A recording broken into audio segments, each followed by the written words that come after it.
గూగుల్తో ఒప్పందం ఏపీ చరిత్రలో సువర్ణ అధ్యాయనమని AP Vaddera corporation chairman Malle Eswararao అన్నారు. గూగుల్ సంస్థను విశాఖపట్నంకు తీసుకొచ్చిన CM Chandrababu, deputy CM Pawan Kalyan, మంత్రి నారా లోకేష్లకు కృతజ్ఞతలు తెలిపారు. గూగుల్ సంస్థ ద్వారా చాలా మంది నిరుద్యోగులకు ఉపాధి అవకాశం కలుగుతుందన్నారు. ఈ గూగుల్ సంస్థ రానున్న రోజుల్లో ఆంధ్రప్రదేశ్ రాష్ట్రాన్ని ఒక ఐటీ హబ్గా, రాజధానిగా మార్చబోతుందని పేర్కొన్నారు.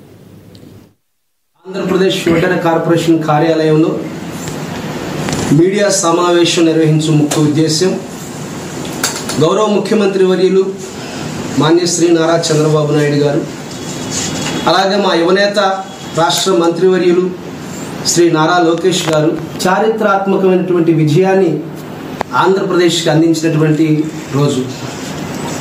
గూగుల్ సంస్థను మన ఆంధ్రప్రదేశ్లో విశాఖలో ఏర్పాటు చేసినందుకు ముందుగా ముఖ్యమంత్రి వర్యులు నారా చంద్రబాబు నాయుడు గారికి, అలాగే 12 మాసాలు అహర్నిశలు కృషి చేసి ఎన్నో మార్పులు సెంటర్లో తీసుకొచ్చి ఈ యొక్క సంస్థ ఆంధ్రప్రదేశ్కి రావాలని ఒక కంకణం కట్టుకొని శ్రమించినటువంటి యువనేత నారా లోకేష్ గారికి, కూటమి ప్రభుత్వానికి, ఉప ముఖ్యమంత్రి వర్యులు పవన్ కళ్యాణ్ గారికి ఆంధ్రప్రదేశ్ రాష్ట్ర ప్రజానీకం తరపున హృదయపూర్వక కృతజ్ఞతలు, ధన్యవాదాలు తెలియజేస్తున్నాము.